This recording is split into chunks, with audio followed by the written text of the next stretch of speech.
ఇక సింహరాశి వారి యొక్క ఫలితాలు అయితే ఈ వారం మీ గోచార గ్రహగతులు కనుక చూసుకున్నట్లయితే కనుక కొంచెం అనుకూలమైనటువంటి వాతావరణమే కనపడుతోంది.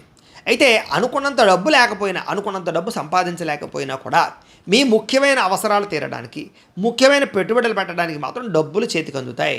కాకపోతే డబ్బులు వచ్చినట్టు ఎక్కువగా ఖర్చు అయ్యే అవకాశాలు ఉన్నాయి. కాబట్టి దుబారా ఖర్చులు తగ్గించుకోవడము, అనవసరమైన ఖర్చులకు దూరంగా ఉండడం మాత్రం ముఖ్య సూచన. అయితే ముఖ్యమైన పెట్టుబడులు పెట్టడానికి భూములు, గృహాలు, యంత్ర పరికరాలు లేదా ఎలక్ట్రానిక్ గాడ్జెట్స్ కొనుగోలు చేయడానికి బాగా ఎక్కువగా ప్రాధాన్యతలు ఇస్తారని చెప్పొచ్చు.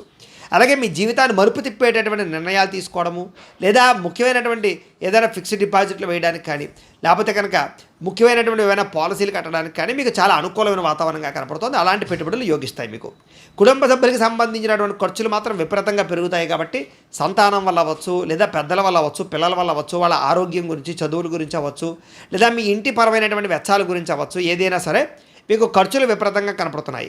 కొన్ని వస్తువులు చెడిపోవడమా, కొన్ని వాహనాలు చెడిపోవడమా, ఇలా ఏదైనా కొన్ని రకాల ఈ యొక్క వ్యవహారాలు రావడమా సడన్గా, ఇలాంటివన్నిటి కూడా మీకు ఇబ్బంది పెడతాయని చెప్పొచ్చు ఆర్థికంగా. ఏదైనా సరే అప్పుల విషయంలో కూడా జాగ్రత్తలు తీసుకోవాలి.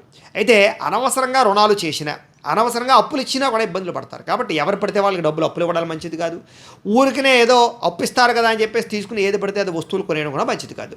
ముఖ్యమైనటువంటి అవసరాలకి, మీ ఎదుగుదలకి అప్పులు చేయడంలో తప్పులేదు. కాబట్టి తత్వ జాగ్రత్తలు తీసుకోండి రుణ విషయంలో. ఇక చాలా మొండి బకాయిలు వసూలు అవ్వడానికి అవకాశం ఎక్కువ కనపడుతుంది. కాబట్టి పర్వాలేదు.